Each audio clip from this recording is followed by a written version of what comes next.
Hello, and welcome back to Dev Game Club, a weekly podcast in which two veteran game developers look at games from the past to discuss their relevance and impact today. I'm Brett Duville, and I'm joined as always by my co-host, a man who, if he could be said to have a style, I guess you'd call it snake style. You kidding me? Unbelievable. Tim Longo, yeah. Wow, that's a blast from the past right there, my friend. That is. How did you ever... I had to track down the YouTube video and find that. What YouTube because video? I could not find... There's a YouTube clip of that.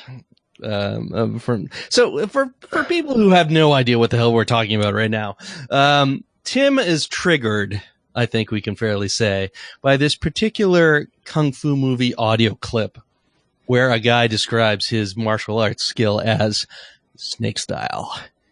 And so back in the day at LucasArts, we used to play that. We used to find ways to trick him into opening this WAV file. We put it into the games we were making, not when they shipped, but just like while we were developing them. Like we put them in, like at one point it was like the default sound for Starfighter. If the sound didn't exist and somebody said something and we couldn't find the file we were supposed to play, they would instead say snake style, for example. Or we'd send him an email and say, "Oh, hey, I got this. This is a kind of a weird laser sound. Do you really want this?" And he'd click on it and he'd be like, "God damn it!" Where did this start? The origin of that. Yeah, well, what ends up happening with Brett, for the audience who, if they haven't figured this out before, if he finds something that is easily trolls me from somebody else, whether it be my wife or a coworker or something, he latches onto it and never lets go. And this has been 15 years of this, probably, this particular one. Anyway, it was Chris McGee was my cube mate. It was McGee, okay, yeah. And he had another level designer on Indian, and he had, I believe he had that as his email notification. Oh, okay. So I think it, obviously, so it played every time he got an email, and I hated it. And I was always pissed at him, and of course that made him love it even more. And then eventually I think he got tired of it, so he stopped. But then he knew I hated it, so he gave it to you, he gave it to a bunch of other people. Mm-hmm. I will say that I spoke with Andrew Kirmse last night on the phone, and I told him we were playing Metal Gear Solid on the cast, and he says, "You have to find a way to work snake style into that." It was Andrew's fault? Oh my Yep. Well, I had already considered it. Okay, yeah. I have in my notes from last week, have to find a way to get the snake style audio into the intro. So grand conspiracy. Yeah, so thanks. And then Brett has been doing this and I was wondering when it would come up again. It's been years, but you're very good at letting time go by to catch me unawares. I've been lying in wait like a snake. Well done. Yeah, very well done. Of course, we're playing Metal Gear Solid, and so the snake style is particularly appropriate. In fact, you could probably have a wolf style, a raven style, an octopus style. I don't know, and a mantis style. Any number of different styles that you could have in this game. Some of which we'll be talking about tonight. Yeah, so sorry about that. That's brilliant. No, well done on air and everything. I guess it's history now. Oh, it's in my phone, so I can do it anytime. So you said you had a topic. I had a question to start off with you. So I was playing this on the stream on I think Sunday, and actually I want to also throw out a thank you to Matty, Alan, Estock for sending me an email explaining exactly how to set up all my streaming stuff to do retro games, because I totally relied on that information. And I forgot to thank him specifically last week, and to pronounce his name correctly. But anyway, thank you, Matty. That was super helpful. And I basically followed all the links that he sent me, ordered the things that he suggested, and it all pretty much just worked. I had some issues with my mic, but that was not down to him. Anyway, so the question I got after I had played through the Cyborg Ninja at least a half a dozen times and not quite gotten through that battle on the normal difficulty setting The question was, is it more frustrating to not know what to do or to know what to do and be unable to do it? Oh, geez. Wow. And that is a real, I have an answer. I had to think about this for a couple of days. My initial answer was the same answer I think I have now, although I hadn't really thought through entirely why. But I'm kind of curious where you land on that, because I knew what to do in this boss battle. I was figuring out what to do as I played and remembering what to do and et cetera. And I just couldn't do it. And so, is the question, I guess my answer, you're asking me the question, right? Yeah, I'm asking you. For you, yeah, which of those is more frustrating? Well, the reason I hesitate is it sort of depends, for me, that actually depends on the genre. But I guess you're asking sort of in the context of Metal Gear. Well, no, I mean, I'm happy to hear either way. Well, so why would you say it depends on the context of the genre? I guess my gut, not having thought about this maybe ever before, but my gut reaction is I'd rather know what I need to do. So I'm more frustrated when I don't understand, when the game is not doing a good job at telling me what I need to do, because then I feel like it's more the game's fault. And if I know what to do, then I feel like it's my fault, and I can just get better. If that's sort of in an action-based game scenario. However, the reason I say it depends for me is if there's sort of a more mystery-based game, say like an adventure game or something or maybe more puzzly, where finding the solution is sort of that aha moment, where it's like, well, it's staring me right in the face. I just have to figure out what it is, and then that therein lies the aha moment that, great adventure and puzzle games give you, say like a Portal or something, where it's like, I haven't quite figured this out. I'm not doing what they want me to do. But then when you do, you feel like a genius, and I feel like with that scenario, you don't want to know the answer right away, right? It's not a skill thing. It's a more of putting the pieces together thing. And then when you get it, and that's why those games are probably terrifying. I haven't really worked on a game like that before. They're terrifying to design, but because you can really mess that up easily. But skill-based games are the same thing. Sure. Well, and the thing is it's so personal. I mean, when we talked to, this came up talking with Andrew last night because he recently played Day of the Tentacle. When we talked to Dave Grossman and Tim Schafer about a puzzle that Tim particularly gave Dave a hard time about, which was the dirty car. And Dave just had this memory from being a kid and having his dad say, whenever you wash the car, it rains, right? And that's such a specific personal thing. Yeah. That you can imagine that being really frustrating for players. My answer was actually the opposite. My answer is that once I've figured out a thing and what I'm supposed to do, I'm really frustrated if I can't then do it. Oh, interesting. And for me, the reason is the level of satisfaction once I getting past it is very fleeting. So when I figure it out, I feel really smart, and that kind of sticks with me. And maybe that's just because I value being smart. In a way, I don't like. I'm not here to lie down on a couch. That's okay. Or whatever. But tell me about your mother. Yeah, exactly. But when I know exactly what I'm supposed to do, and I just can't actually execute it, it drives me nuts. And then when I actually complete it, I have a moment of just a real high of like, oh man, I finally did it. But it so quickly dissipates down to, oh man, I can't believe that took me so long. I knew what to do. Right. And so, so for me, there's really, when I was on the stream and somebody asked me, I didn't know why, but I was like, oh, it's much worse for me to know what I'm supposed to do and be unable to do it. Interesting.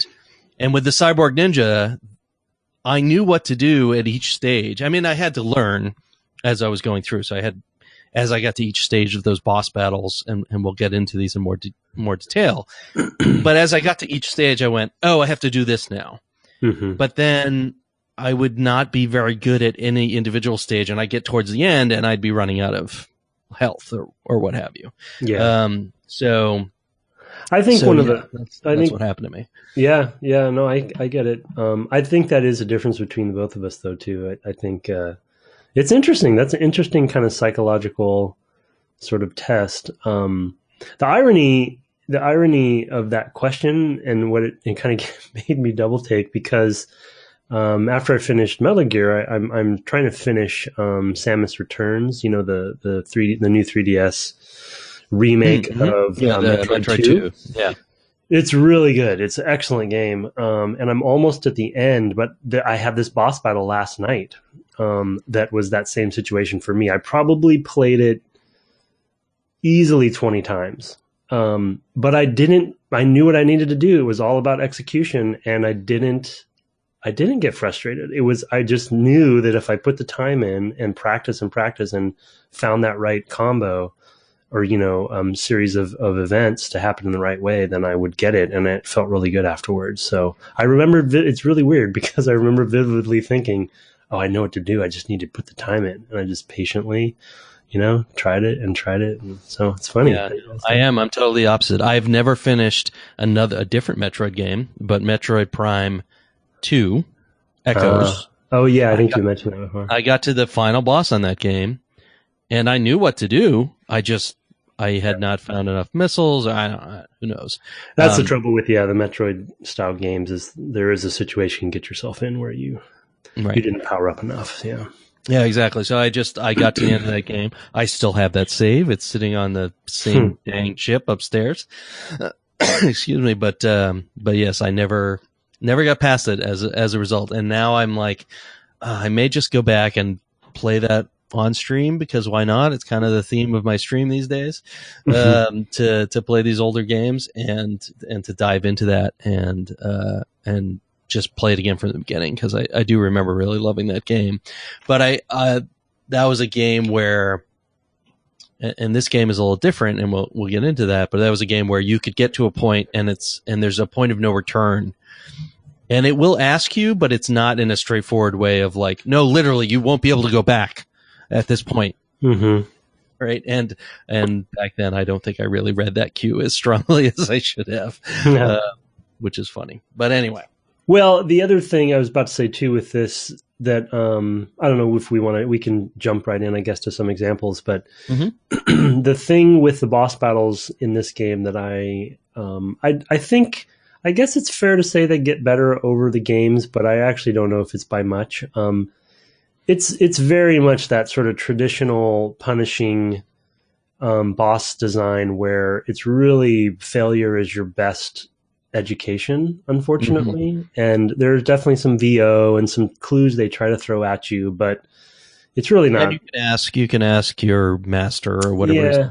You get a few tips from that too, from the codec stuff, but it's not really training. It's not really, good, I think, game education, and as say in the Nintendo school or something like that. So it is it adds an extra level of frustration, because you're like, well, the only way I can figure this out is if I die a lot, and right. Yeah, you basically have no playground to try out one of your new tools or whatever. There's no soft fails, really. Exactly, yeah. You're using the same skills you've been using. Your only soft fails if you're carrying around enough rations, maybe to buff yourself up. I'm playing on easy this time, so it's definitely it's softer, but I switched to easy. I replayed from the beginning last night, but to get to where I was, which was right before Psycho Mantis, it took less than an hour to catch up to that,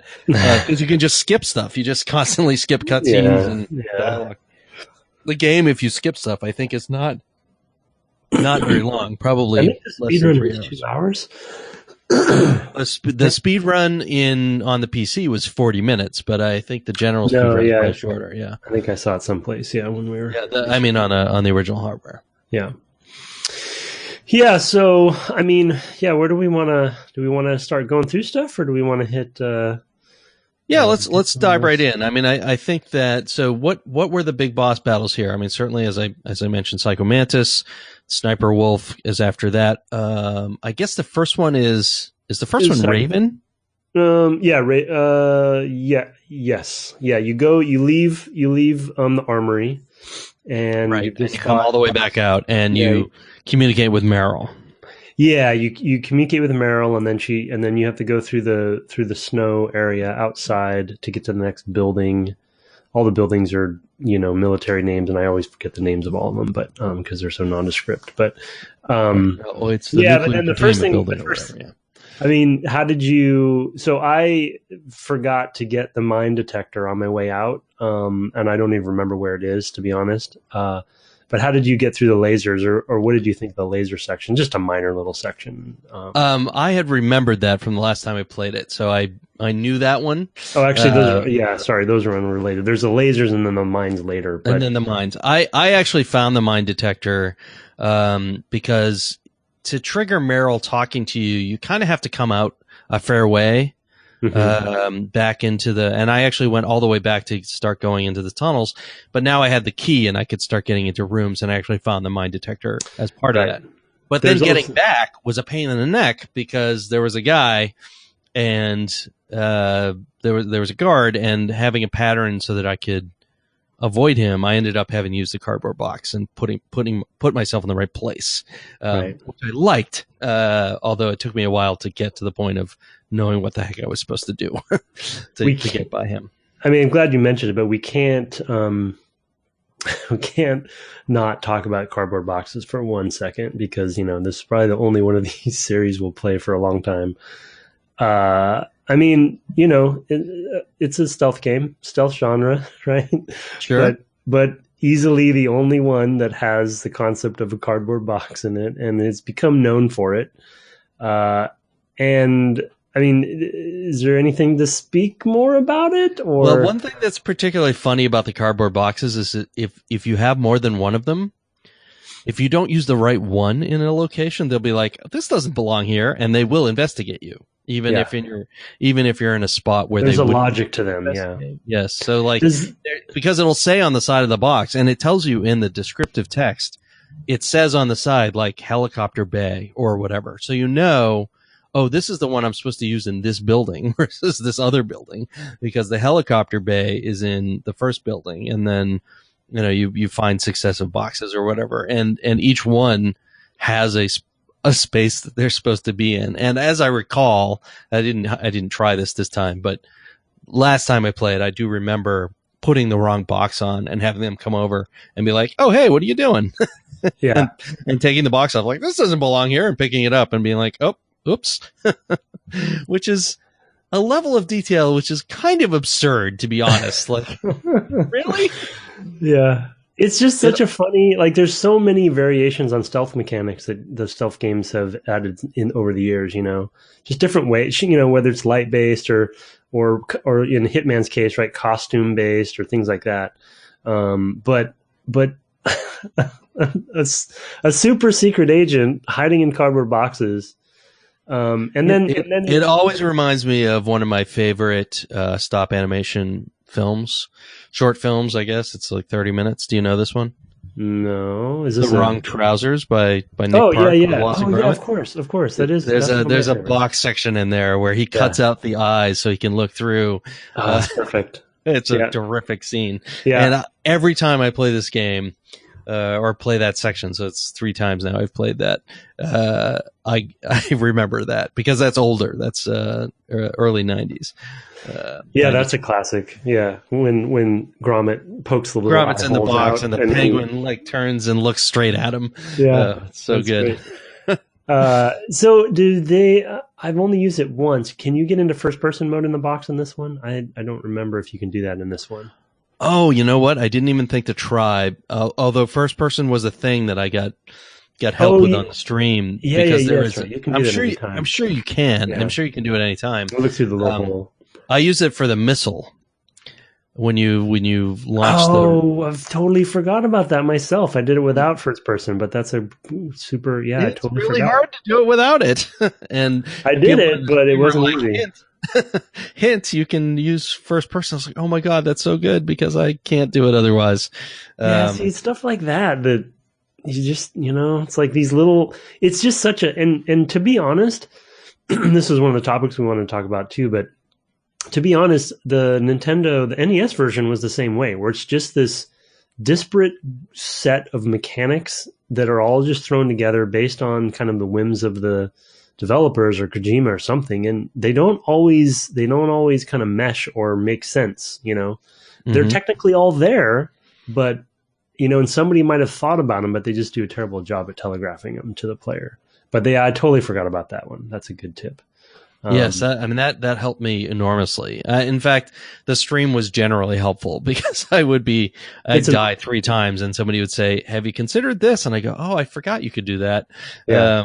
Because when you're streaming and you're talking, it's hilarious it's a little performative to watch stream. Yeah, and then the as another little silly thing in Peace Walker, like I mentioned, that's the only Metal Gear game you can play co-op. 2 people can get inside the Corbo box at the same time, which is hilarious. The same box. The same box, yeah. Nice. Yeah. Yep. Pretty weird. Anyway, so where were we? So and then there's the infrared. So if you get the infrared goggles, you can see the lasers. The night vision. No, the thermal goggles, rather, as they're called. Okay. I didn't find those. Yeah, that's the super high class way to look, to find the lasers in the trip lasers, in that one hallway leading out to the snow. Right. But the other way is you can use your cigarettes, which he mentions in the early, like in the opening cutscene, where they kind of give him some crap for having cigarettes, and he says, "Well, I might need them," which is he also apparently smuggled them in somehow. I think he swallowed them or something, and he brought them back up. Yeah, they're in his stomach or something. Yeah. And then of course when you smoke, your health goes down slightly as well, which is always thought was a nice little tidbit. And smoking becomes a thing sort of for the whole franchise. But yeah, you can use the smoke from your cigarettes to see the laser tripwires if you're smoking at the time. So yeah, I love that because it actually comes into play later as well. When you go back to find the sniper rifle. Mm-hmm. It's also in a room with those with trip lasers, and I went in there, and it's funny. The first time I went in there, I didn't even think, oh, I could just use there's another one I think you can get with a level 1 or 2 clearance or whatever, not the 5 to get the sniper rifle, and I was kicking myself. I was like, why didn't I think of this? Because then I got into a position where it's like, oh, I have to figure out how to get through here because this is the only room I can get into that I don't know what's on the other side of these lasers. And I ended up crawling on my belly because I could see where the things were. So that was pretty good. Yeah, I like that little bit. It's funny though. It's one of the topics we had. It's one of those weird one-off things yeah. They basically have they are sort of lock and key in a way, right? Yeah. It's, it was really educational for me to go back because I hadn't played the original since I was a kid that I mentioned. Alex and I had played through the remaster of it or the re-release. And it was interesting to go back and play the NES version because the blueprint for the franchise is in that game. Like he actually hasn't, other than I will say Metal Gear V, Metal Gear Solid V or 5, other than that game, all of them have really continued to keep that model. And it's the same thing in that original. Basically, there's a one-off gear item that, like you said, is like a lock and key. It's like this weird merger of stealth and adventure game. You're basically just finding the wax lips, to go and use into the adventure game scenario. But it's just merged with this other weird kind of pseudo action, pseudo stealth genre. And that's kind of been his MO from the beginning. And I guess I had never realized that how much the NES version was like that, because over the course of that game, and it's the same for this game, if you get all the gear items and you find them all, there's like 20 of them or 25, there's actually a lot of them. And most of them only have very specific, very limited use cases that they actually are useful, and some of them are even locks and keys. So it's an interesting, weird thing. I think that's a hallmark generally of an espionage thing. I mean, you think about James Bond, and the first thing you probably think is, well, he's the women, which is its own issue that we kind of talked about last time.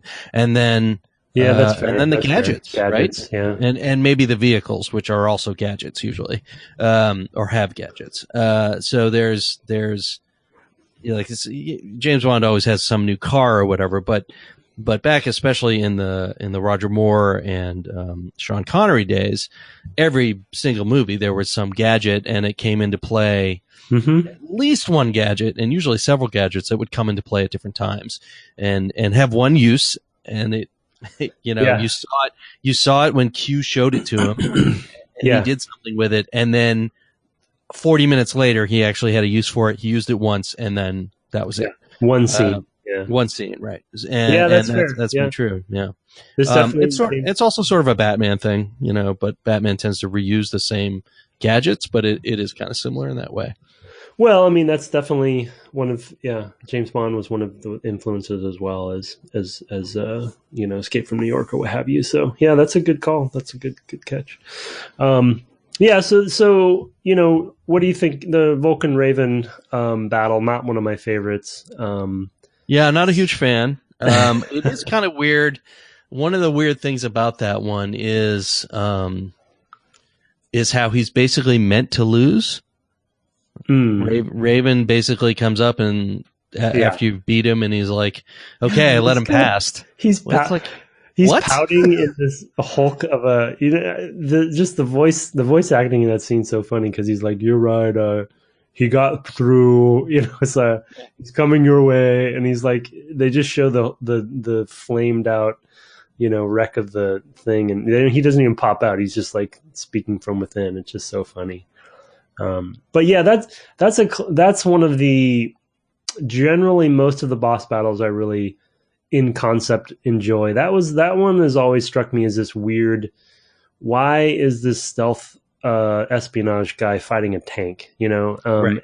And there's often times that Snake is kind of inappropriately matched, I think, for the design of it. And, you kind of think to yourself, well, they probably just wanted a tank battle. But it's like, well, maybe this isn't the kind of game to have a tank battle in it, But it is called Metal Gear, and there's more of this kind of larger than life stuff to come. So I'm sure. Right. I was going to say, it does sort of foreshadow stuff that will come later towards the very end of the game. But it is definitely weird because it's only the second boss battle you're having, and you're basically using grenades and stuff. I mean, you're like, what? And they foreshadowed a lot of it. I mean, there's the Metal Gear, of course. There's also a Hind battle that's going to be, that we're going to play next time. Spoilers, sorry, for this 1998 game. But it is really weird. And playing it, I had forgotten what to do. And basically one of the things I do appreciate is that there's usually pickups in the environment. They give you some clues, that basically tell you, because I need more of this thing, whatever this thing happens to be. And in the Ocelot battle, that might be bullets, although you can do it a different way. In the tank battle, there are grenades everywhere. There's chaff grenades that you can pick up to make the main gun. And I think somebody tells you can get close by using the chaff grenades. But then you also know, because there's also regular grenades lying around, that what you want to do is get close and toss a grenade up on him. So it's a whole grenade battle. I didn't hate it, but it does feel a little bit out of place, especially considering, I've just snuck through this thing behind me. Yeah. Presumably they can hear these grenades going off. And in the next building are the nukes. Yeah. It's just like, it doesn't make a lot of sense. Well, in this one, my memory of the Hind battle, which we will get to next time, but my memory of that one is the setups makes a little bit more sense, and you're kind of presented with maybe more appropriate armaments to fight it with. Mm-hmm. In this case, you're literally just thrown in the middle of this open area, by yourself on foot against a tank, and you're kind of clumsily running around it and hiding, and they don't, it's kind of a merger of the level design. Or in my case, just getting run over. Yeah.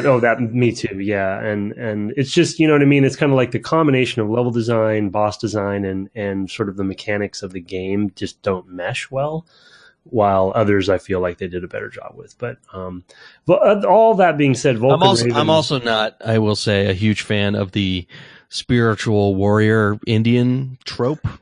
Yeah, the shaman. Although the shaman warrior or whatever. Yeah. He's like, oh, Sue is, or whatever. Sue means Sue means snake or whatever. Snake, yeah. Well, I mean, as far as cultural appropriation, like this series is not always good. It does as well with that as it does with women. That's for sure. Yeah. Unfortunately, and I just had forgotten how bad. I mentioned it in pre-show, but in this particular game, how bad they all have their issues, but the way that women are handled, consistently. So yeah, I love the series. I think a lot of that. I love it. It is I think a lot of that though is a different culture viewing. I mean, imagine if you were an alien and all you ever saw was stuff that was beamed out into space, right? There would be a lot of grossness. and to a certain degree, that's true of Japan as well, which has just different cultural values and mores. And I can imagine the things that actually cross the Pacific Ocean is just being some weird hodgepodge and not. Yeah. Well, 80s movies. And as 80s movies especially. Yeah. For sure. I feel like I need to go back and watch Escape from New York because I don't remember anything in that vein. But I'm sure it's there. I just don't remember it. That's the worst part.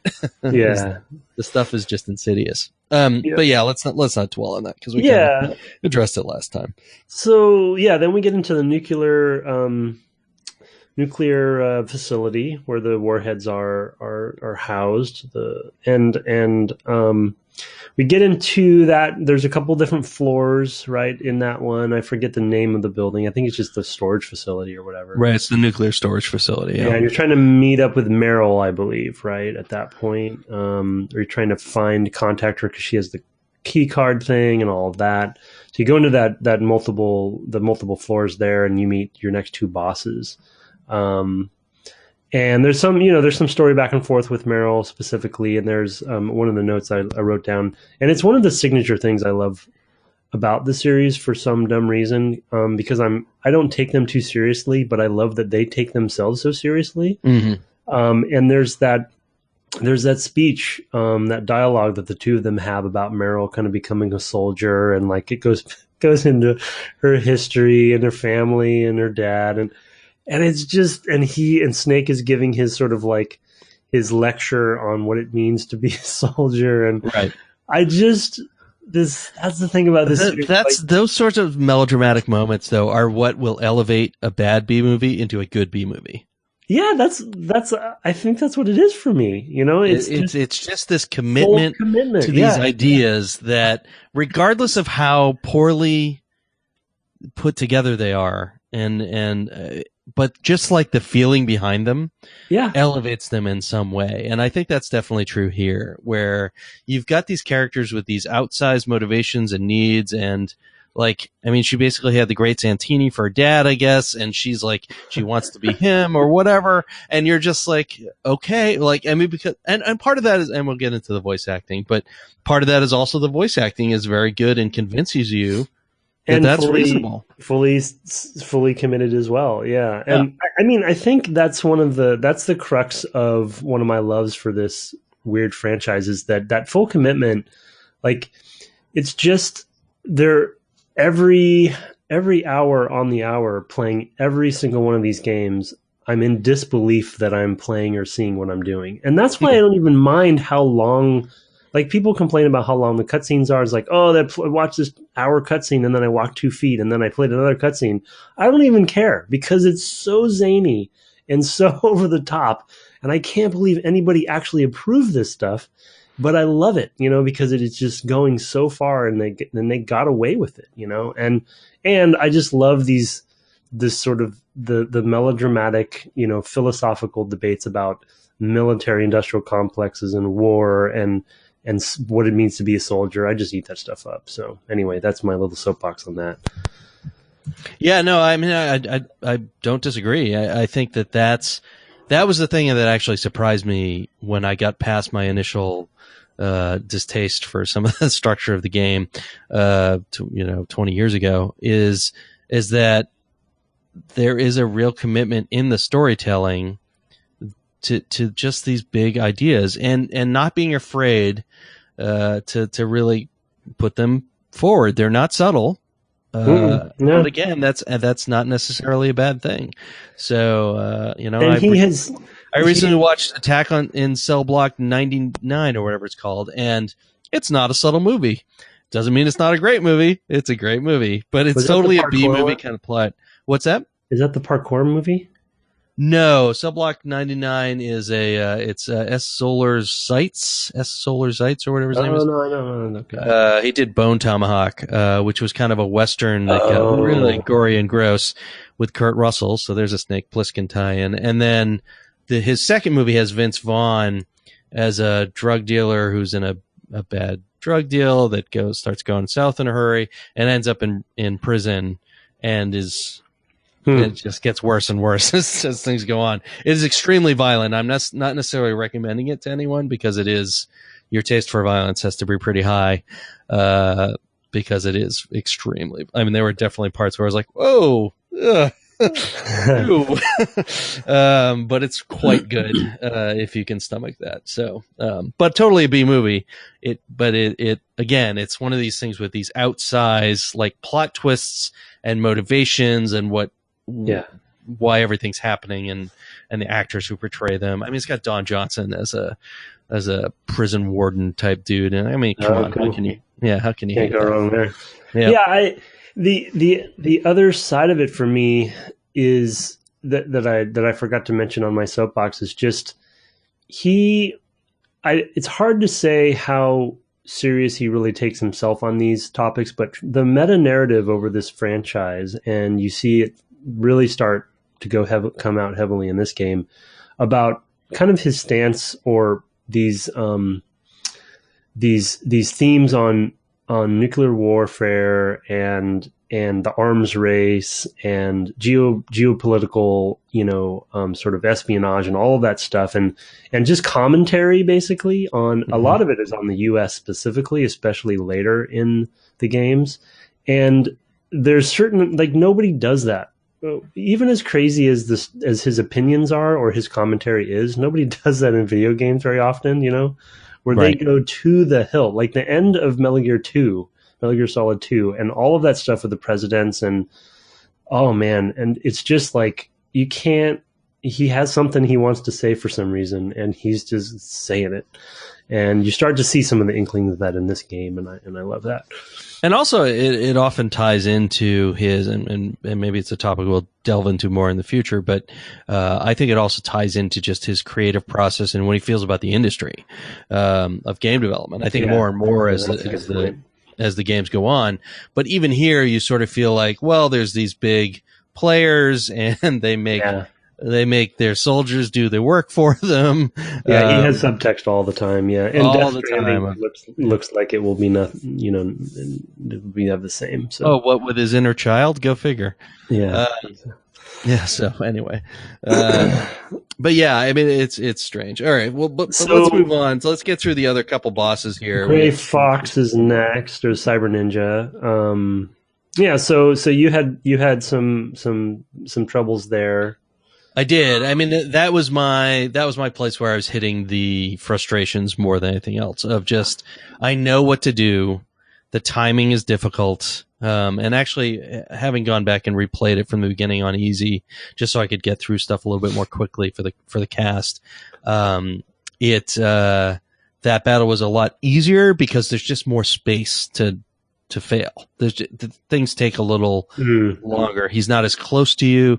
It's in the last couple sections where he'll teleport, he'll be right next to you, and then he'll teleport to another side of you, and that there's a little more space and a little more time for you to move, and that difference it makes all the difference in the world to play and to make it able to get through it. But I do really like the different things that are going on in that battle. I mean, one, there's I have to figure out not to use a weapon. Yeah. I need to figure that out. He has some VO about that. Right, he does. And you can tell he's swinging his katana around or whatever, and he's deflecting the bullets. So you can sort of read, okay, this isn't working. Though I did get a hint from somebody on the stream about that too, of just, hey, have you considered not using a weapon? And then, although separate frustration with that in the later part, but it's that, and you hit him a couple times, and then it's okay. I got to run around and avoid him, and wait till he drops down and find a way to get to him, and then he's going to teleport around near me, and then he's going to be invisible, and I need to figure out where he is and go punch him there.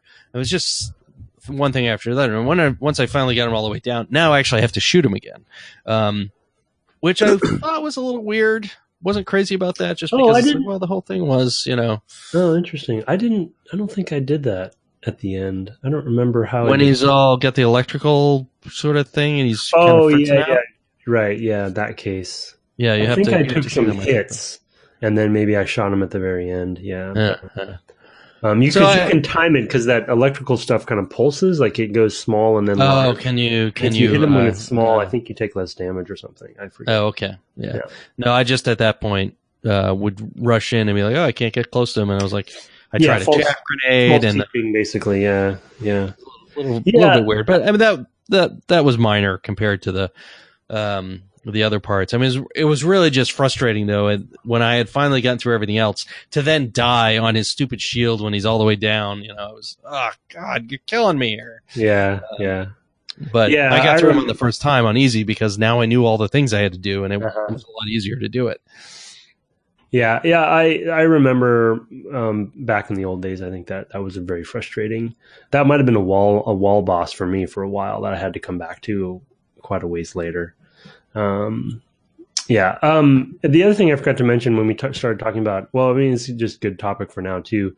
The boss mentality with this series and with this game in general of humanoid bosses and trying to do clever things with humanoid bosses, which in the industry wasn't that typical. You know what I mean?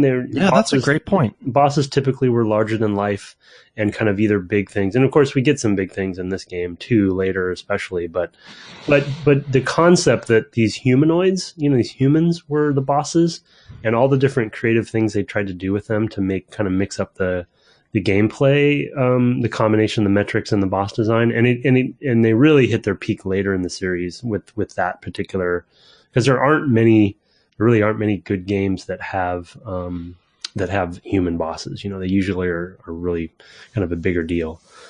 So I always appreciated that.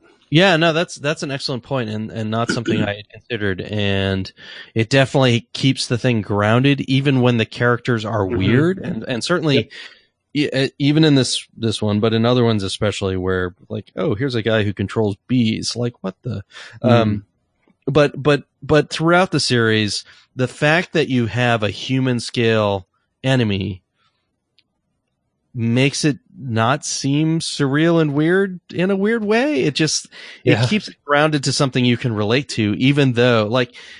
You're fighting a giant. Oh, okay. This is clearly unreal. Oh, I'm fighting a human who has this weird power. Oh, maybe. It is. Yeah.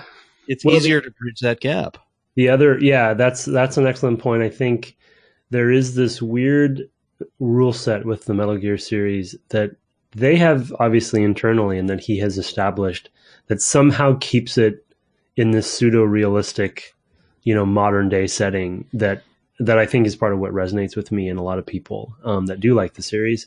The other interesting thing that I think comes along with humanoid bosses is those bosses can, and I think why this game has influenced a lot of other people that do this as well. Those bosses can be characters. And I think that makes them more meaningful bosses because of it, right? Because they will be in cinematics. They are humans that are talking to other humans and to you, versus say, a dinosaur or something. It's like, right, sure, you're not going to have a relationship with a dinosaur over the course of a game, right? A dinosaur is going to come out of the jungle and go after you. But this way, it's like you can, like Revolver, you'll meet him multiple times. You cut his hand off, he can torture you and all that kind of stuff. So. Right. It's very interesting. Yeah, no, that's a good point. You repeat a couple of bosses besides, and then they have different characteristics that often have to do with their names. And we'll get to that with Sniper Wolf. The next big one, of course, is Psycho Mantis, and this was actually the point at which I gave up in frustration and said, "Okay, I'm done for tonight," because I battled him a bunch of times. Yeah, he's also hard. He's very difficult. I'm playing on a slimline PS2, and it's really hard to move the controller in that as well, which doesn't help. It's just hard because there's not a lot of space. It's a very thin unit, so it's very hard to pull the controllers in and out. When I originally played this, I had 2 extender cables. So for 2 different controllers, so I could just pull out of one extender cable and put it in the other extender cable. Nice. At 20 feet away from my TV or whatever it was, and playing on the stream. I did not have all that set up. I'm not even sure I still have those things. They probably are somewhere in this house, but who knows? So it was a lot easier to do that stuff. But that's a fourth wall breaking boss that really goes all the way out. Yeah, I mean, as far as boss designs go, and how bold they were willing to go with him specifically, I feel like one of the most influential bosses in the industry's history, to be honest. Mm-hmm. And probably, obviously, overspeaking that quite a bit, but the concepts that they threw in there. Now, the boss design itself, not terribly interesting, right, but the things they do with breaking the fourth wall and the meta concept of this character who has psychological warfare capabilities, and then how it tries to use it against you as a player. I just remember just when we played this when it came out, and everyone was just freaking out about this stuff, let alone, getting clues from the CD case itself. But here it's like very very specifically referencing you as a player, talking about your memory card and what's on it and what's not on it, how often you how many times you've saved, yeah. And then tricking the character by not being able to read your thoughts by switching the controller input. So it's just like, and then and also going blank, the screen going blank, which at that time was not actually uncommon on a yeah, that's fair. On like a real CRT television or a tube, right? To have it like cut out and be like, say, video in the corner. That was a total thing. Mm-hmm. Like if you like switched and you didn't have your VCR turned on yet, it would say like video in the upper right, just like it says Hideo. Yeah. Which is a brilliant touch that I had kind of forgotten about. All the other stuff I had remembered, certainly the switching but I remember, this is really, this little section, this 5 minutes of gameplay basically evolves into Eternal Darkness, the game. The whole game is this stuff, in terms of like failure conditions more than anything else. But here it's a handful of really excellent things. I didn't have any other Konami games, so there were no games that he could recognize on my card that he was like, oh, I see you like, Castlevania or whatever. Yeah. But I'm sure there's a well-known list at this point of exactly what games he knows and doesn't know. Mm-hmm. But it's pretty wild. Something else. And then his whole backstory and just, of course, his whole monologue before he dies and such. And just another... It reminds me a lot of Magneto, actually. Yeah, that's a good catch. Yeah, it's just. Also he floats, right? So that's part of it is just sort of the psychic abilities of psychokinesis, right? Telekinesis, yeah. But also just I was a child and all these horrible things happened and everybody hated me in my village, and then I killed them all. It's just like, yeah, okay, I got you. I know who you are. It's always fun to go back to these games for someone who loves the series too, because. Of course, starting with Metal Gear 3, they're prequel games, and up until 5, they're all still in that era. And so Psycho Mantis is a kid in 5, and all of this weird kind of stuff comes, they fire and all these themes that you see that he planted, though he probably didn't know it at the time. He planted seeds, back then, and they're still in the games today.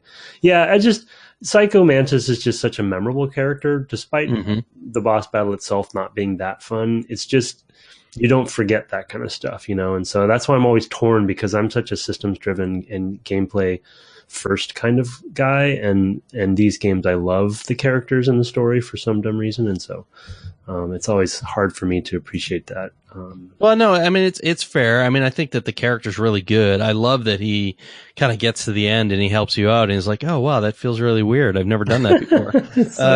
Wow, who knows? Who knew? If I had just maybe ever had a human feeling in my life, I might have been different. That's really good. He also reminds me of like a Hellboy character as well, just because of his outfit. So he's kind of he's just creepy with that gas mask or whatever and all the stuff. I mean, he's very much Darth Vader-y in some ways as well, because he's disfigured under the mask. Like all these influences are right there on the sleeve, and he's all in black. And he can throw things at you afterwards. Right, his face is scarred. But the cutscene where they constantly don't show his face. Yeah. They such good camera work. It's pretty good for I mean, I think that's no one was paying that much attention to. It's extremely meticulous. Of like, I'm gonna move and keep Snake's head in the way so I can't see the face, and I'm gonna pan up from his feet, and I'm gonna cut off once I start getting to his chin, so you can only see like that his chin's moving. It's like one thing after the another. I think Meryl blocks him at one point as well, and it's just. It builds and builds and builds. You finally see him, and it's like, well, he has no more detail than anything else in the environment. So basically, you can't see anything. But it was all about tension, Yeah, it builds it all up, and there's this reveal where you're like, oh, he's really, he's kind of a pixelated blob. But I'm imagining he's much worse than he is because of this buildup, and that's just all that stuff's terrific. It's probably the most accentuated in that scene than it is in any other scene, but it's really good. I would say there are other scenes that call attention to physical attributes of its characters, such as with Sniper Wolf. But this is a good use of it. I'd like to say that gets better over the course of the series, but it does not. It never does. So then he opens a secret door for us, and we move through the secret tunnels. You meet some wolves, a little bit of foreshadowing there, kind of sneaking around. And a silly navigation puzzle where you have to follow her footprints. Oh yeah, that's right. Yeah, where she's kind of walking around the mines. Yeah, because right, and you have to walk and follow her path. Yeah, that was interesting little. Using that tech that you've seen before in other snowy scenes, and some sort of weird justification that she knows where they are from Psycho Mantis and stuff. But so then that was dumb. Presented with just to throw out there, they were presented with Sniper Wolf. Meryl gets shot down, and you have to do some ridiculous backtracking to get. Okay, so you didn't have the gun either at that point. No, and you could in theory have gone back at that point and gone back all the way to the armory, which I will say I looked up this time because I just couldn't be bothered searching. I had forgotten as well, and I didn't look it up, but I was looking at a fact to get a clue about where the direction, and I was like, oh, that's right, I remember now. And the thing that always gets me for that, and this is kind of camera work problems, I always forget how to get out of the nuclear storage facility. You have to crawl under that door. And and I keep expecting it to open. This happened to me the last time I played the game, where I'm like, isn't this door supposed to open? But it's literally just because the camera does not frame that I can go under the door, because I forgot. It frames it pretty well from the other side, but it's really hard to tell on the way. You have to remember the side. Yeah. So once I remembered that, I was like, oh yeah, okay. But anyway, most people don't have the sniper rifle when they get there, and it's just kind of an unfortunate, lock and key problem that we've talked about before. But it's not great to have to recover that much ground. I guess it's sort of accentuating the importance of like, oh, you should go back to spaces you haven't been before, because I had already done that to get the mine detector, although you hadn't. So it's very hit or miss as far as that goes. I had just literally forgotten. Oh yeah, there was other rooms I could have gone in that were level 5 or whatever. Well, not only that, there's some level 6s in there too. So if you really want to get everything, you got to go back again. Right. So later on. No. I found that particularly a little bit annoying. I looked it up. because there was no, I was like, oh, I have no idea. And I was playing this last night on the late side. And I just was like, I can't be bothered. No, it's crazy. Hunt everywhere. Yeah, you'd have to scour, it's really... Yeah, and so you need a sniper rifle to combat her. And then you get back and Meryl's gone. Her body's gone at least, and you have a sniper battle with her.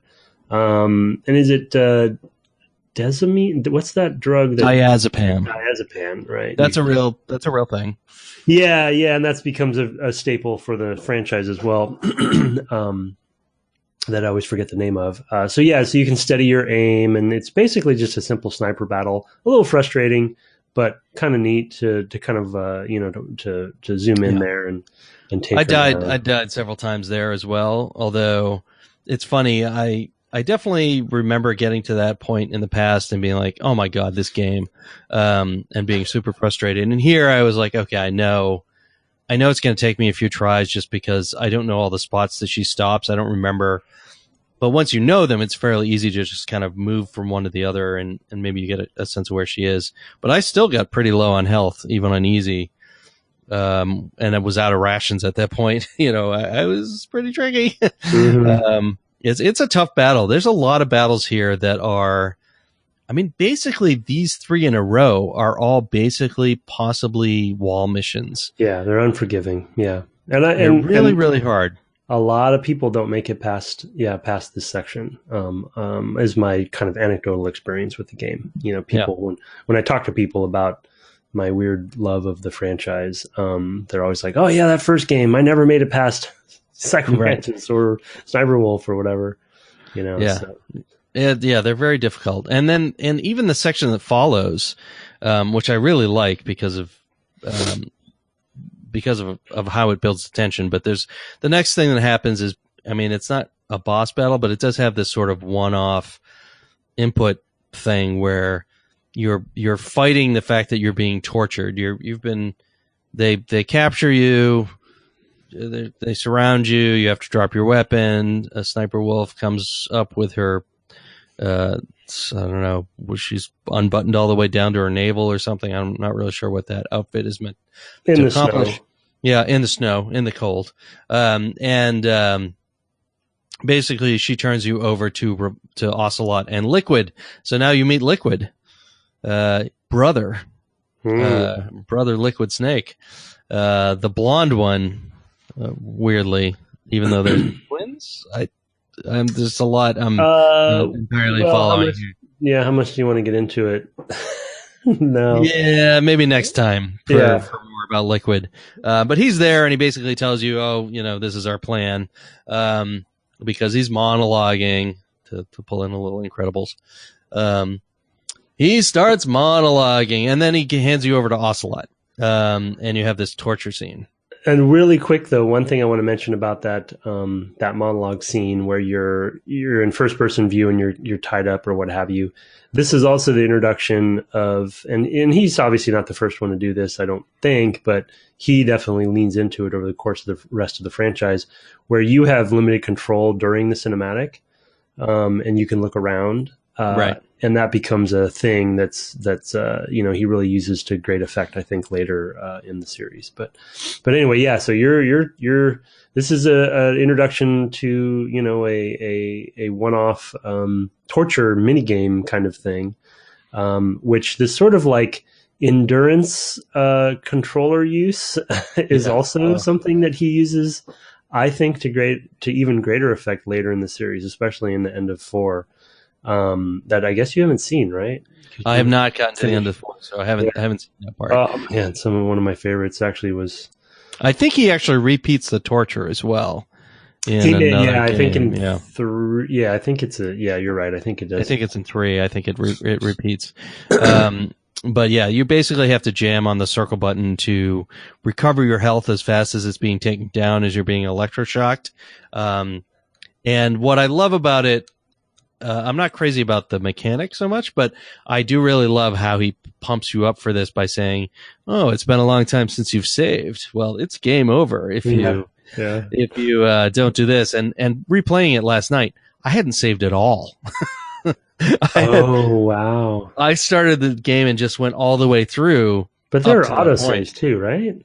Aren't there? There are not autosaves. The autosaves are... Before boss battles, I feel like, because I don't... No. It will, if you press continue after you die, you can restart from whatever room you recently entered. Yeah. I don't know if that's true, though, of the torture battle. Okay. So I'm sitting here going, oh, man, I can't mess this up because I can't not get past. I'd have to start... It'd take me another hour and a half or 2 hours to get through all this again. So it added a good level of tension for me personally. Oh, that's great. That's great. To have to play through a little bit of meta there. Yeah. It was good. Yeah, it's just we kind of talked about it a little bit already, but just that concept that they have these, these scenes that they are thinking of them almost more like, and he admittedly is I think, what is his Twitter quote? My blood is full of movies, or no, my body. There's some ridiculous quote on Kojima's Twitter. Anyway, it's almost like he plans these games like films, of course, right? And they're very scene centric, and he thinks about them kind of in that very linear sense. And okay, but he thinks of them almost in a vacuum every time, right? So what are we going to do in this one? Okay, and this one's a torture scene, so we need a special mechanic for it, and this is going to happen. It's very it feels scene by scene, level by level, versus 5, which completely goes in the other direction, which is great for it. But it's just again one of those sort of total commitment things that I love about the franchise. But yeah, you make it through, and then they throw you in the cell, and that's where we finished. Yeah, that's where we finished off. Of course, you get captured, which also happens multiple times in the series. So. Right, and it's also that was a thing in GoldenEye as well as I recall. There's a point in GoldenEye where you literally have to drop your gun as an action, as a player action, rather than as a cutscene action that happens. The player has to drop their gun in order to survive. Here, it basically takes it away from you. You don't have to do anything, but it is a good moment of a reversal of like, oh, I was doing so well, and oh, now not so much. Now what happens? Oh, crap. Well, at least now I'm learning all the things that are going on, and he's going to torture me as much as he wants. And we'll get into more about what's going on in that cell, I think, next time. Yeah. Yeah, and we had a few more topics, but maybe we can hit those next time. I think we will. Running long, you want to hit letters now? Well, let's take a quick break, and then we'll come back. Okay. Okay.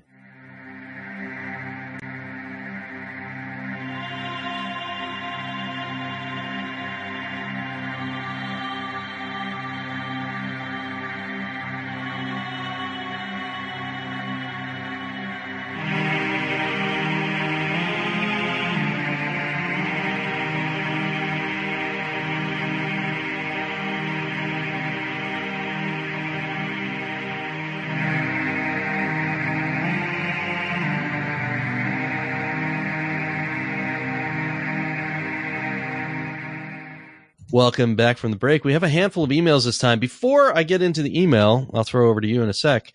I also wanted to mention, we didn't get into it this time, and we may bring it up again next time, but we had a tweet from Mark Garcia and also from Ben Hanson, who's the co-host of the Game Informer podcast. He interviewed me some months ago for their cast, and on video and all that stuff. But they had an hour plus long video on YouTube or whatever. The link will be in the show notes of a deep dive into the voice work in this game and all the English speaking voice actors for the game, and they spoke with the casting agent and as many of the voice actors as they could get on, and they were sharing stories. I haven't quite watched the whole thing because it is over an hour, and finding an hour chunk of time for me is not always easy. But I did watch about half of it. It's really interesting, and it's fun to see all these different people who, in a lot of cases, are not referenced by their actual names because they were working on a non-union job to do this, and so they were working under pseudonyms. Really interesting stuff. to hear all of them and hear about the casting story. So that'll be in the show notes for those who are interested. But appreciate Ben Hanson and Mark Garcia for reaching out via Twitter. Yeah, I definitely want to talk more about voice acting in the last episode once we get through it. But yeah, it's definitely it's a highlight. Yeah, and we can go into more about that next time, especially considering where this is in time and all of that stuff. But yeah, a huge part of this game is because it's so cinematic and there are so many little cinematics.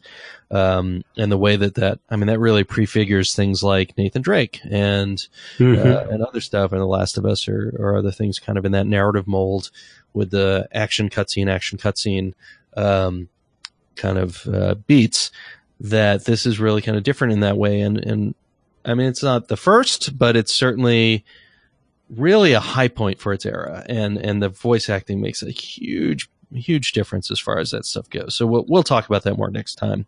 That would definitely not have flown as well.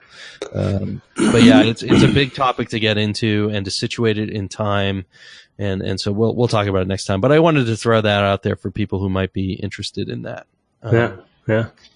All right. In the meantime, we've got several emails to get through. Folks sending that into devgameclub@gmail.com. I sent you the first of, I believe, 5 we're going to hit. Oh boy. Okay. And a couple of them are quite long, so let's get into it. This one's from Drew/Timothy Homan. Mm-hmm. A few points on Metal Gear Solid. Glad you guys went with MGS. Here are a few thoughts I had listening to the first podcast and myself upon revisiting the game after playing through 2, 3, 4 a few years ago. Number 1, I had learned in the time since there were apparently a good amount of cuts made to the game, and they occurred in the second half of it or so. Basically, after Merrill was attacked by Sniper Wolf, I had my memories of the game, and returning to it is amazing how the pacing changes after that. The backtracking is fine enough, but in retrospect, you can see it as a way to stretch time. Then the game actually turns into almost a boss rush. The MGS games to follow were definitely not paced in that way until maybe their endings. Number 2, this game was localized by Jeremy Blaustein. I believe that's how you say that. A localizer who worked on such classics as Silent Hill 2 and 3, and other games and anime. I think the dialogue through, though still Metal Gear, reads more naturally in this game than in any of the other Metal Gear games. Even though, yes, there's the exposition of the Metal Gear. Snake question response. Basically saying the way Snake will say Metal Gear. Snake question response in full effect. I enjoy where the series went after, but I do think it stands out when you go back to it. After Kojima basically had his say on everything, and the style definitely was altered. Number 3, one thing you guys shouldn't miss is the intro. I believe it is buried in the briefing menu somewhere off the main menu, but it is a cutscene that shows Snake first being brought in to be tasked with the mission. It's a good setup and shows some elements, like that Snake is being brought in against his will, better and more than the main game. But here's a link to it. Yeah, I forgot about that. It'll be in the show notes. Yeah. I actually never watched it, so it was news to me. So that may be news to others as well, because if you don't dive into the menus there, you may not even know it's there. There's that, and there's also, we haven't talked about the mission logs. When you start the game back up, it kind of gives you a recap of where you are. I don't know if you're watching those, but that was kind of a neat thing that they did, where they had special narrative written for that stuff. I guess this still Drew. Yep. So going on, he says, you guys did touch on this already, but having rewatched Escape from New York recently, the parallels and inspiration are clear, and I think throughout, but especially in the first scene, to touch it off. The commander giving you exposition and instruction, and the scene mentioned above, to me, very heavily bring to mind the early scene in Escape from New York, where Commissioner Bob Hawke gives Snake the mission to rescue the president. Like Snake in Escape from New York, Snake is hostile to his commander and has an uneasy relationship with authority. He is retired from special ops, but has special skills that are desperately needed, and it is set up to have a lethal condition that makes them need to complete the mission. Snake in Metal Gear Solid is injected with Fox dye, completing his true mission at Shadow Moses to assassinate targets there, while Snake in Escape from New York is shot with a tiny bomb that will blow his heart open. To the last point, there are both even sneakily given the injection to start in the same way. Of course, the MGS 1 at 20 minutes goes on and on as MGS tends to do. It also sets up a lot of other angles, and like the game, doesn't really have Snake dragging his feet reluctantly along for the mission, or too hostile to Campbell for too long until he learns the truth later. It does give a ton of context to the game, though, and I always found it strange it was sort of hidden away. Drew. And in parentheses, he says, yes, my name is really Drew, or maybe is it Tim? Or maybe I even actually secretly work for the president. That's great. Thank you, Drew. Yeah, I watched a little bit of the video link. Well, he actually sent both links, and I'll put them both in the show notes. Both the Escape from New York and and Snake being basically in a cell and naked and with his hair all long and around his face. Yeah, it is striking. Yeah, it's striking, that similarity, and it's something I literally had no idea about until we got this email. So others may not have seen that, and it is very surprising how direct. I mean, the parallels are pretty obvious, but when you watch that scene, you're like, oh man, these parallels are really obvious. Yeah. Yeah. And the funny thing is I forgot about how you access that. And when we started the game this time, I kept expecting to see that scene in my head. I was like, where does that scene play? I guess maybe it's a flashback or something. And then it never played. So it's actually, you have to go find it. It's basically weird. Like the black and white planet in Anachronox, you know? Yeah, right. Kept waiting for it to be there. So thanks, Drew. I have the next one from Bjorn Johansson, friend of the show. He says, hello again, friend of the podcast, Bjorn Johansson here. As with Tim, Metal Gear Solid is one of my favorite and longest running series, and I've played all of the mainline games. I first played the original Metal Gear Solid when I was around 10 or so, but as I've grown up and the series has gotten more entries, I've been more and more distracted by how poorly women are portrayed. One of the dumbest instances I can draw from memory is where you're using some form of X-ray vision to strip women's clothes off during the otherwise normal cutscenes and Metal Gear Solid Peace Walker. Another is in Metal Gear Solid 4, when Snake pretends to drop a pen so he can get an upskirt look at an NPC having a serious monologue.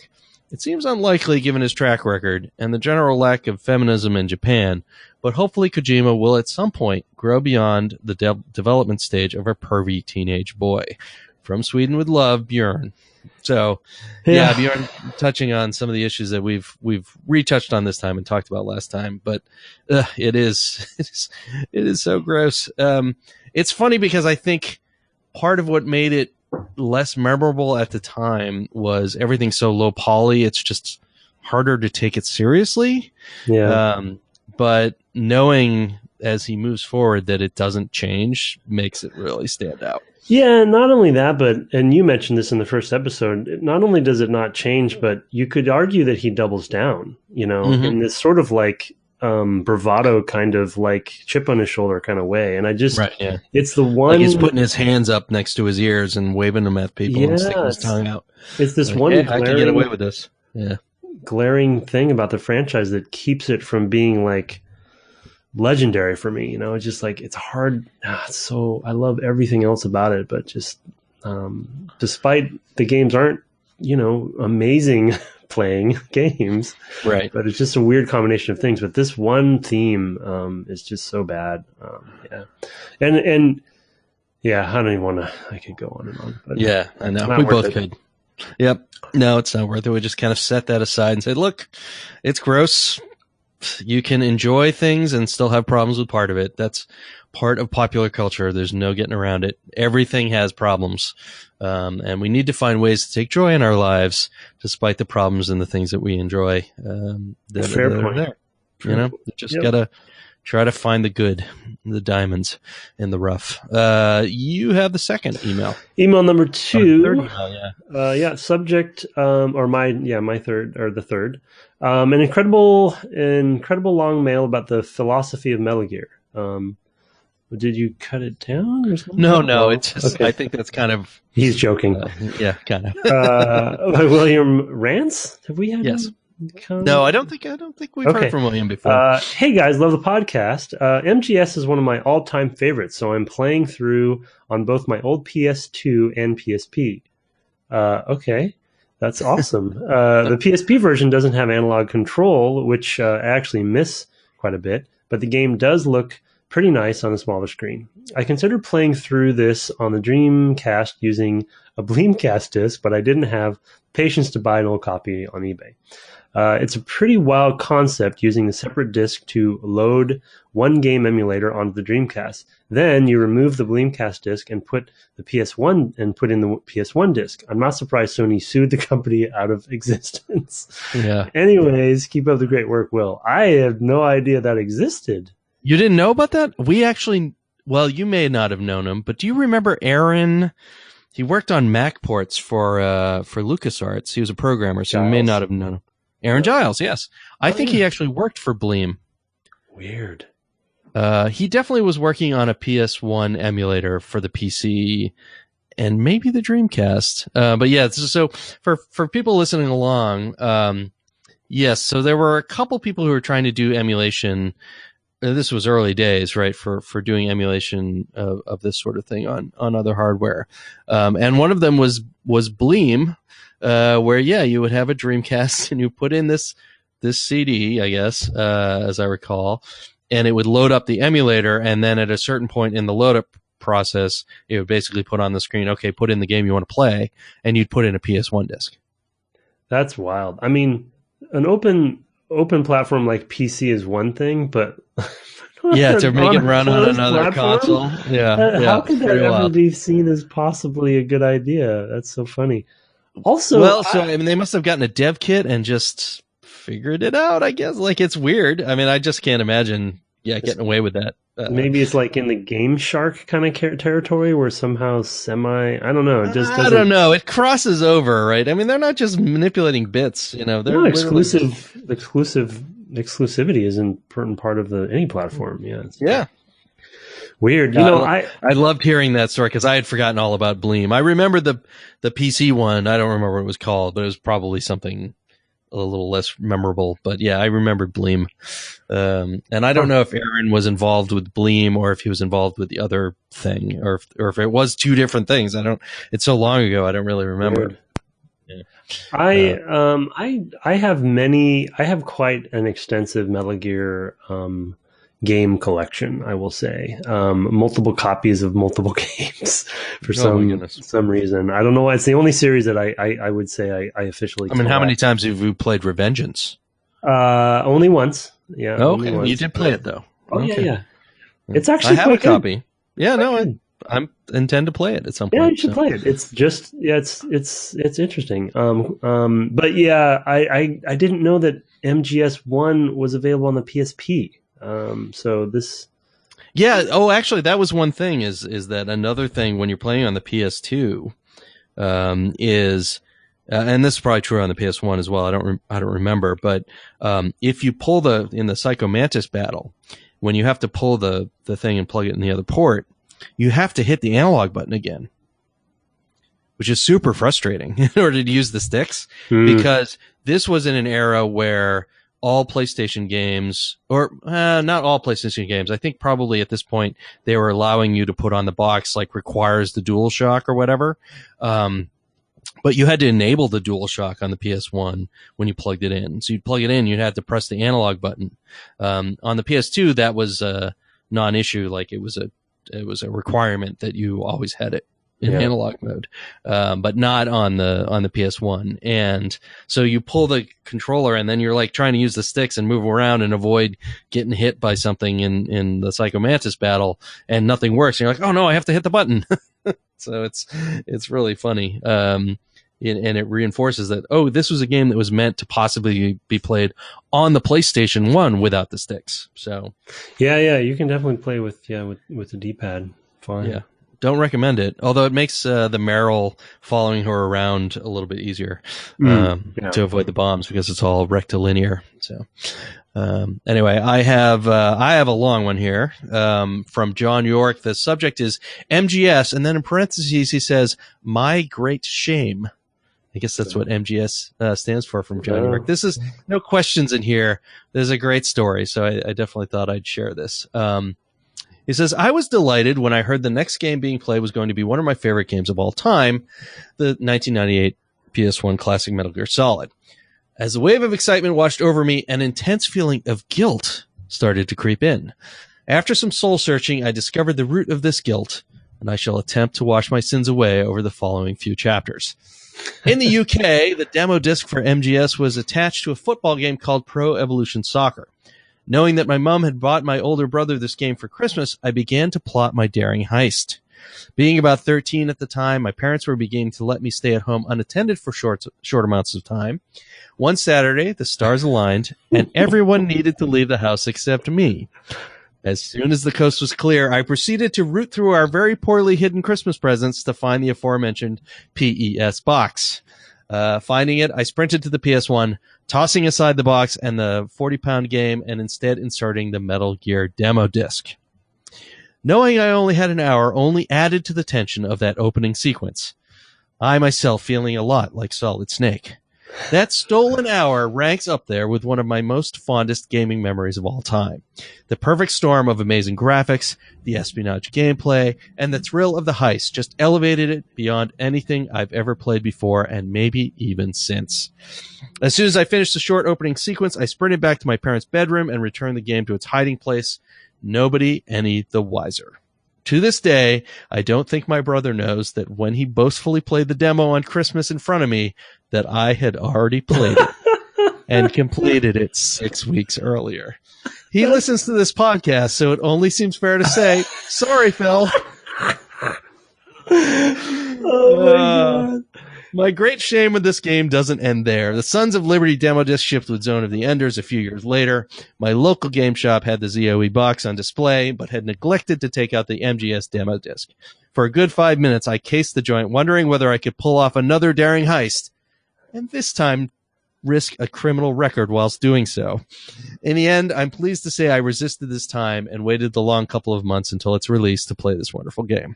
Phew! What a relief to get that off my chest. Please carry on, gentlemen, with the fine job of dissecting this classic game. Yours faithfully, a hardened criminal, John York. Wow. So, I love that. I thought that was fantastic. And hello, Phil York. I'm going to call John Mr. Escape from New. So he kept it in this whole time. And the whole time, 20 years, he's been keeping this back. We are privileged enough to break it to his brother.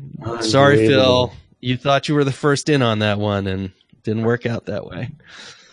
Oh, man, I would have done the same thing. I can't believe keeping that secret for 20 years. Yeah, that's impressive. That's very impressive. He was just old enough to be able to keep it in and hide away his... Oh, it's just... That's a classic... It's a great story. It takes me back to times when things have been revealed about, me and my siblings to my parents and them just being like, having no idea, that whatever. And I'm not going to go into that. I'm not going to out my sisters, like John did, but, that's just a classic Christmas story where someone, the old open the present early kind of thing and then repack it. Like, that's just awesome. Yeah. Glad we could bring that memory to the masses. Yeah, I thought that was terrific. So thank you, John, for your memory. That one's good. I love that story. All right, you have the last one, and then we'll talk about next time and call it a night. Okay. Question by Derek Akoy. A Choi, I'm guessing, yeah. Choi, yeah. Hi, Brett and Tim. Hope you're doing well. I wanted to ask Brett if he has talked about his experiences with carpal tunnel on the podcast before. As a fellow sufferer, I know how awful it can be and how it can rob you of the hobbies and work you love most. I'm not sure if Brett developed his condition because of working in game dev, but I figure there's a big risk of it in the industry. I'm sure there are a lot of aspiring developers who listen to the cast and don't really think about the physical toll it can take, and thought it might be good to talk about it. Love the show. All the best to you guys. Yeah, thank you, Derek. That is, it's actually something for me that predates my time in the industry. I first had problems in grad school when I was doing a fair amount of programming.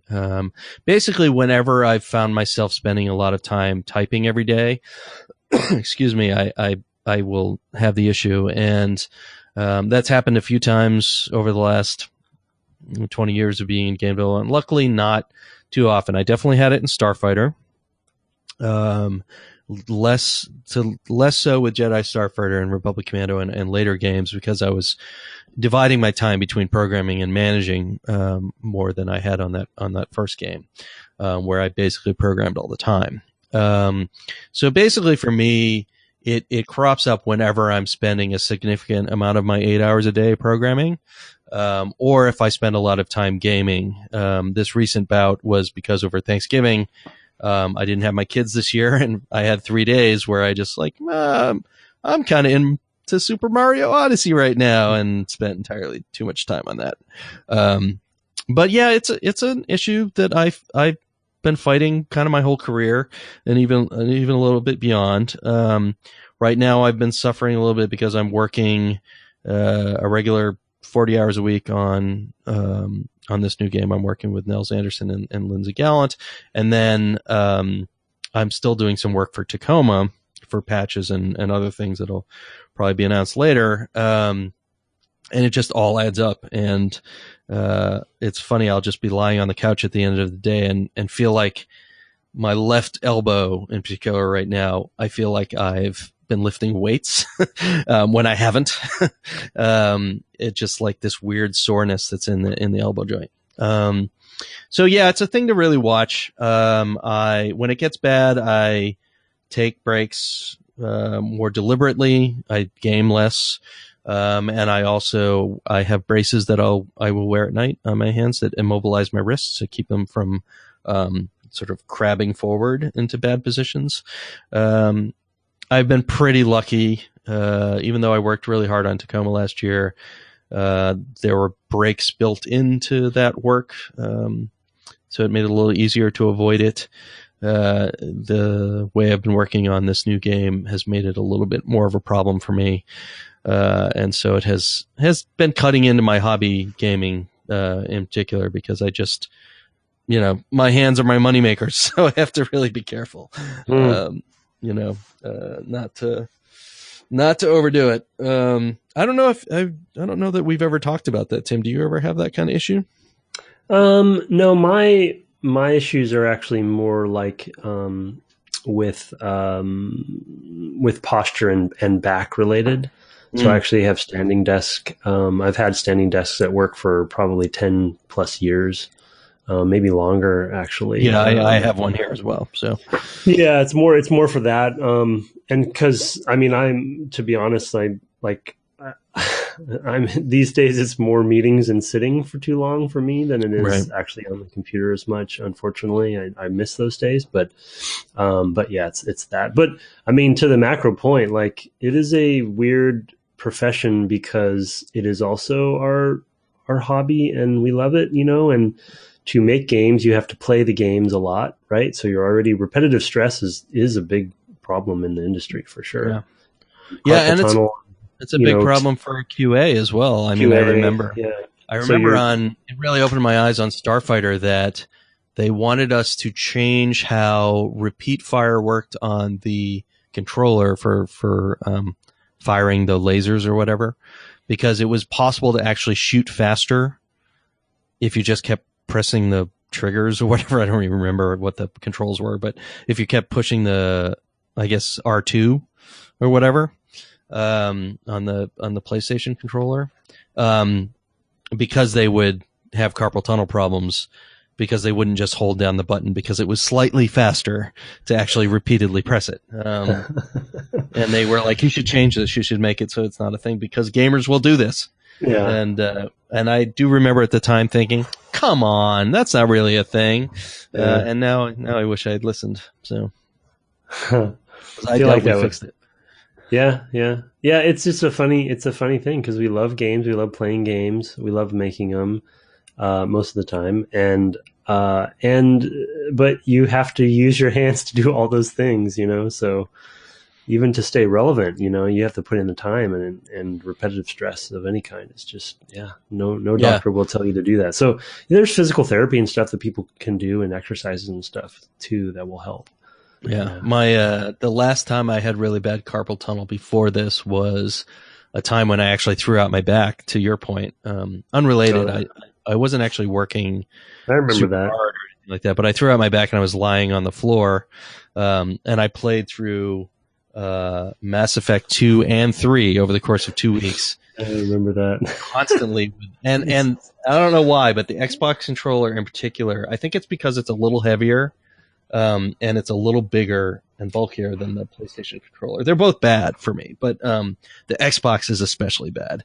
The controller just really wrecks my hands. And I played so much Mass Effect over those 2 weeks that my hands were just, I finally was able to get back to work and I had to take another week off because my hands were so wrecked. My wrists and elbows especially. So yeah, it's a real thing to watch out for. So I appreciate the question because it's definitely not something we've talked about before. Right now when I'm typing a lot because I'm doing all the programming, it's been really surprising to me. It's taking me all the way back 20 years to the start of my career when I was programming this much, and feeling like, oh yeah, that's what this is like. I have to take longer breaks. I have to watch my posture. It's a little better on the standing desk just because the height of the thing is a little bit better for my elbow positioning and everything, but it's still not great, and it's total repetitive stress. My father had it as well. He was also a computer programmer, not in games, but, and it was a little better for him because he was hunt and peck, 2-finger typist, so a little slower. But he always used to tell me when I was working at LucasArts that if we had COBOL questions, we could call him up. So. Oh, that's great. Yeah. Anyway, so thank you everyone for sending an email to devgameclub@gmail.com. We love having them. We haven't had a review in a while, so I'm going to go ahead and throw that out there to folks. Hey, we love to have those Apple Podcast reviews. It really helps us reach new listeners. So, and we do read those on the cast as well. What's next? I guess we're finishing this thing. Is that right? Yeah, we're finishing it off. 3 sessions should do it. And as one of the emailers said, kind of a boss rush coming. But we're going to finish it off, and we have a few topics we didn't hit this time, so we'll hit those next time, and then we'll talk about our takeaways and such. Yep, absolutely. I think some of those have been coming through all along the way. Yeah. But no, it's really fun to revisit this title and to think about this stealth. And I practically want to dive into another stealth game right away just to compare and contrast or something. But maybe later this year. We did tease that, a few episodes back of maybe next Halloween is a good time for Thief, for example. Mm-hmm. So that might be something we do. And that would be interesting. I guess that'll do it for us tonight. We will talk to you all next week. And so for now, I guess... Oh, wait a minute. I usually say where we are. You can find me on Twitter at Brett_Duville and him at Tim Longo Jr. with a JR at the end. Of course, the podcast is at Dev Game Club. For me, I'm going to be tonight, and I will say good night. Okay. Good night.